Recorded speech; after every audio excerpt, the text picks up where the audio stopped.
तो सैफ अली खान के बारे में तमाम अपडेट हम आपको दे रहे हैं, लेकिन चंद सवाल भी हैं जो इस पूरे घटनाक्रम के बाद उठ खड़े हुए हैं। हमलावर सैफ अली खान की हत्या करना चाहता था क्या? क्यों आखिर सैफ अली खान के घर में वो दाखिल हुआ? क्या हमले के पीछे हत्या जैसा कोई एंगल है?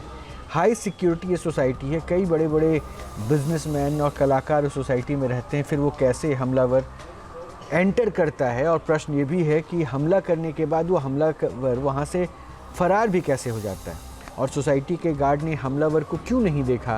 ये सबसे ज़रूरी पहलू हो जाता है। हाई प्रोफाइल सोसाइटी में सीसीटीवी ज़रूर लगे होंगे, उनके फुटेजेस कहाँ हैं? सैफ की मेड क्या रात में घर पर ही रुकती थी? हमलावर की मेड से बहस क्यों हो रही थी? क्या हमलावर सैफ की मेड को जानता था? क्या उससे परिचित था? क्या हमलावर कोई पेशेवर अपराधी था? और क्या पुलिस की थ्योरी से अलग कोई दूसरी थ्योरी भी है जो पुलिस फिलहाल सामने नहीं रख रही है? हमलावर बच्चों के कमरे में आखिर क्यों गया? क्योंकि ये कहा गया कि तैमूर के कमरे में वो बहस हो रही थी। क्या बिल्डिंग के भीतर किसी शख्स ने, जो बिल्डिंग में सोसाइटी है, क्या वहाँ के किसी शख्स ने हमलावर की मदद की? क्योंकि 10वें 11वें फ्लोर पर सैफ अली खान का फ्लैट है और वहाँ तक अगर वो हमलावर पहुँचता है तो कैसे पहुँचा? इसलिए ऐसे कई सवाल हैं जिन पहलुओं पर हम जवाब लेने की कोशिश करेंगे। हमारे साथ मुंबई से हमारे संवाददाता पंकज मिश्रा भी जुड़े हुए हैं, मुंबई से हमारे संवाददाता विलास अठावले हैं, सैयद आमिर भी पटौदी से जुड़ रहे हैं जहां सैफ अली खान का गांव है, कौशल कांत मिश्रा हैं, मेडिकल एक्सपर्ट हैं। तो सबसे पहले कौशल कांत जी, आपसे ही समझूंगा, सैफ की इंजरी के बारे में पता चला होगा, कितना टाइम रिकवरी का है? कुछ खास सीरियस दिख रहा है उसमें?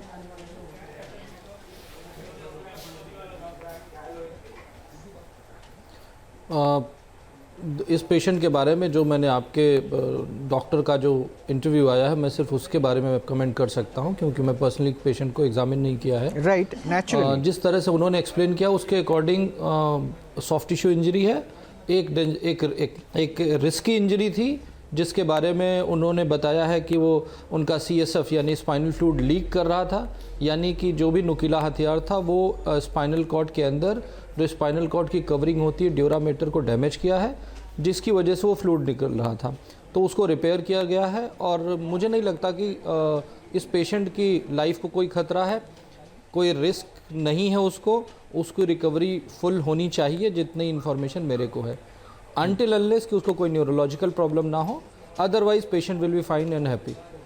तो ये जो स्पाइनल कॉर्ड पे आप इंजरी को कैलकुलेट करके बता रहे हैं, तो वो ऐसा तो नहीं, क्योंकि वो एक्टर हैं, एक्शन मूवीज़ करते हैं, कई तरह की एक्टिंग करते हैं, तो ऐसा तो नहीं कि उनको ये स्पाइनल की इंजरी से आने वाले वक्त में दिक्कतें हो सकती है? और इन जनरल अगर मैं पूछूं, ऐसे केसेस की रिकवरी कितने टाइम में होती है?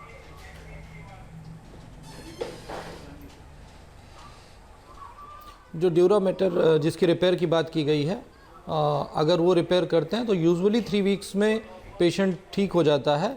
और कंप्लीट रिकवरी में अगर हम मान लेते हैं सॉफ्ट टिश्यू की हीलिंग, मसल कुछ कटी होगी उसकी हीलिंग मिला लें, तो 6 वीक्स के बाद he will be fit and fine and he will be in action I think after 3 month. Okay, एक बार फिर से पंकज का रुख करेंगे। पंकज, ये जो थ्योरी पुलिस दे रही है उस पर हमने कुछ पहलू उठाए, प्रश्न उठाए हैं।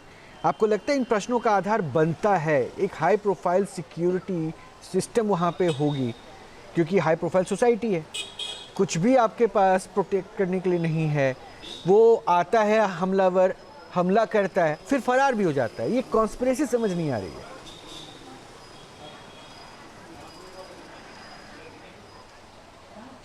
रोहित, बिल्कुल देखिए, पुलिस ने बयान जरूर दे दिया है, लेकिन अभी भी बहुत सारे सवाल ऐसे हैं जिसके जवाब पुलिस या तो उनके पास नहीं है या फिर वो देना नहीं चाहती। पहले मैं एक तस्वीर में आपको दिखा देता हूं ताकि वो तस्वीर जो है वो निकल ना जाए। देखिए, अभी भी क्राइम ब्रांच की टीम जो है वो यहाँ पर चप्पे चप्पे पर जो है वो इस एरिया की रेकी कर रही है। अभी भी क्राइम ब्रांच की नज़र जो है वो बिल्डिंग के फ्लोर पर है कि आखिर ये जो आरोपी है, ये जो हमलावर था, ये आखिर कैसे घुसा होगा। सामने जो सिविल ड्रेस में आपको मैं दिखा रहा हूँ, ये मुंबई पुलिस के क्राइम ब्रांच की वो टीम है। करीब 10 टीम बनाई गई है, उनमें से एक टीम है जो घर के आसपास के तमाम एरियाज़ में CCTV फुटेज जहाँ जहाँ पर दिखाई दे रहे हैं उसका पता लगा रही है, CCTV के जरिए आरोपी की तलाश कर रही है। अब मैं आपको इस बिल्डिंग की तस्वीर दिखाता हूँ जहाँ पर सैफ अली खान मौजूद थे हमले के दौरान, जो उनका घर है।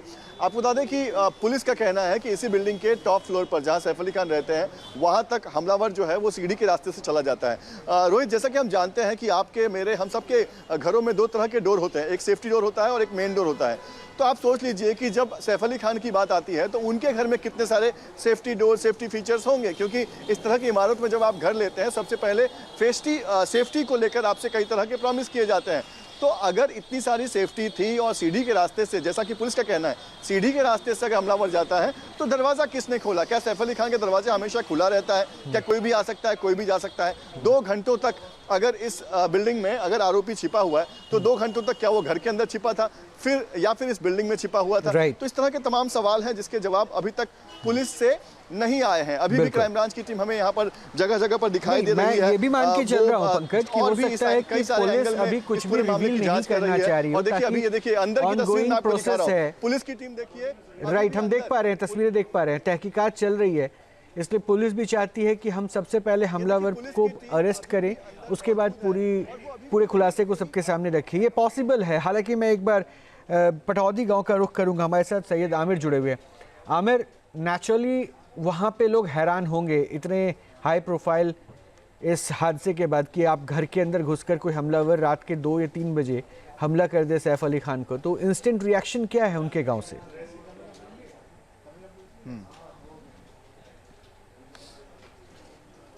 देखिए, इस समय जहां पर मैं खड़ा हूं, दरअसल ये पटौदी जो कि रियासत एक तरह से हुआ करती थी, उसका जो घर है, खासतौर पे कोठी, इब्राहिम कोठी जो जिसे कहा जाता है, वो उसके दरवाजे के ठीक सामने खड़ा हूं। हालांकि अंदर जाने की इजाजत नहीं है, यहां से कोठी करीब आधे किलोमीटर की दूरी पर है। लेकिन पटौदी के गांव के लोगों का क्या कहना है? हरियाणा से वो ताल्लुक रखते हैं सैफ अली खान, और जब भी ठंड होती है वो यहाँ पर छुट्टियां बिताने के लिए वो यहाँ पहुंचते हैं और कई लोगों से मिलते हैं। ठीक इसी कोठी के सामने का जो घर है वो ये घर है। ये आप देख सकते हैं। तो मतलब आना जाना जब भी होता होगा तो ठीक इस सामने से घर से लोग देखते होंगे। अब इनके मालिक से, यानी कि जो पटौदी घर के जो आप देख रहे हैं कोठी, उसके घर के सामने के जो मालिक है उनसे बातचीत करते हैं। क्या नाम है आपका? मेरा मुंशी राम है जी। मुंशी राम जी, क्या ये खबर जब आपको मिली कि उनको चाकू मारा गया है, हमला किया गया है सैफ अली खान पर, क्या रिएक्शन था? क्या आप लोग उस समय फील कर रहे थे और किस तरह से दुआ मांग रहे थे? ऐसा है जी, ये जो हुआ है काम, चाकू लगाया है, ये बहुत गलत हुआ है। इनके साथ दुर्घटना जो ये हुई है, हमें बहुत महसूस हुआ है, हमें हाथ मिले, इसको बहुत दुख पैदा कर रहे हैं। हम ये चाहते हैं, शुक्र है इनका जीवन सफल रहे और सही सलामत ठीक हो जाए। आप लोग किस तरह से जुड़े रहे हैं सैफ अली खान से, उनके पिता से, उनके दादा से? अरे हमारा शुरू से इनका दुआ सलाम चलती रहती है। जब ये आते हैं तो दुआ सलाम हमारी होती है। कोई मुलाकात होती है उनसे? आप लोग उससे मिलते हैं? हाँ, मुलाकात भी होती है, दुआ सलाम भी होती है। तो लोग प्रार्थनाएं कर रहे हैं गांव के अंदर उनकी सलामती की? देखो जी, बात सब मिलते तो कर रहे हैं, सब हिंदू भी, मुसलमान भी, सब दुआएं मांग रहे हैं। हाँ, सब दुआएं मांग। युवा भी हैं जो उनकी फिल्में देखते हैं। किस तरह से, बेटा आप ये बताओ कि जब इस तरह की खबर मिली जो सैफ अली खान को चाकू मारा गया, क्या हुआ, क्या फील किया? दुआ में भी, और इनके लिए दुआ चल रही है हमारी भी, और बाकी यही चाहते हैं कि ठीक हो जाए वो। आपके तो बिल्कुल पड़ोसी हैं, पुराने लोग हैं। बिल्कुल बिल्कुल जी। ठीक है, यहाँ पे देखिए आप, ये मैं घर आपको दिखा देता हूँ। ये वो कोठी है और ये कोठी के आसपास का इलाका जो है ये पटौदी गांव है, और 52 गांव मिला करके एक रियासत बनी थी, जिसमें एक तरह से नवाब के तौर पे उन्हें जाना जाता था। अभी देखिए ताला लगा हुआ है, अंदर किसी को आने जाने की इजाजत नहीं है। यहाँ पर एक चौकीदार रहता है। अंदर के मैनेजर जो है उन्होंने बयान जारी करते हुए कहा कि अभी सब ठीक है, वहां से जो सूचनाएं हमें मिल रही हैं, लेकिन गर्मियों की छुट्टियों में या फिर ठंड में अक्सर सैफ अली खान यहां पर आते हैं। और ये वो कोठी है जो एक तरह से सैफ अली खान के पिताजी मंसूर अली खान और उनके दादाजी जो हैं वो लंबे समय तक इसका इस्तेमाल करते रहे। वो काफी पुरानी कोठी है, और ये वो जो रियासत है तो वहां यहाँ के वो लोग रहे हैं। तो कहीं ना कहीं बड़ा जुड़ाव रहा है पटौदी गाँव से सैफ अली खान का। और सैफ अली खान आज भी उस गांव में आते रहते हैं, लोगों से मिलते हैं। आप खुद भी इस बात का जिक्र कर रहे हैं। सैयद, मैं आऊंगा आपके पास, एक बार फिर से डॉक्टर कौशल कांत मिश्रा का रुख कर रहा हूं। डॉक्टर कौशल, एक पॉइंट मुझे समझना था कि वो जो स्टैब है, क्योंकि स्टिचेस तो एक प्रोसेस के बाद खत्म होंगे, वो जो स्टैब किया गया है फोर्सफुली स्टैब किया गया, कुछ टुकड़े भी अंदर से बॉडी से रिकवर हुए थे। आपने सुना होगा ये सारी चीज़ें जो की जा रही है। तो ये इंजरी कितनी डेप्थ में है और ये इंजरी को हील अप करने में भी तो समय लग जाता होगा ना?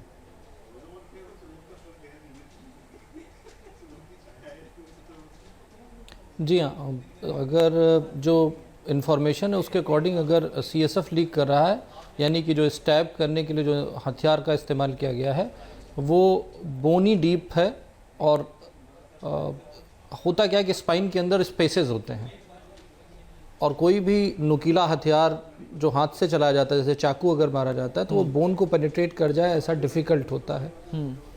बट स्पाइन में जो पीछे कवरिंग होती है उसके बीच में स्पेस होता है, तो शायद उसके बीच से वो नाइफ गया होगा जिससे ड्यूरामीटर में डैमेज हुआ। और चूंकि उसको स्टिच कर दिया गया है, तो कितनी भी डेप्थ की इंजरी हुई हो और स्पाइनस प्रोसेस जो पीछे होते हैं बोन के, उसको भी हील करने में 3 to 4 वीक्स का टाइम लगता है। That is not very important. Important is this कि ड्यूरामीटर यानी कि जो स्पाइनल फ्लूइड लीक होना is actually a serious thing.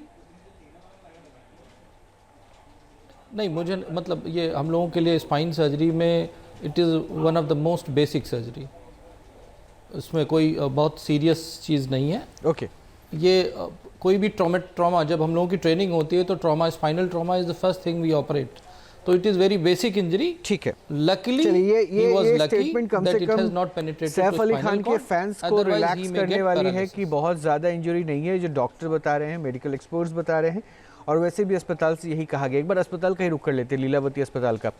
विलास हमारे साथ है। विलास, डॉक्टर क्या कह रहे हैं, चांसेस है कि कल उनको वहां से डिस्चार्ज किया जाए?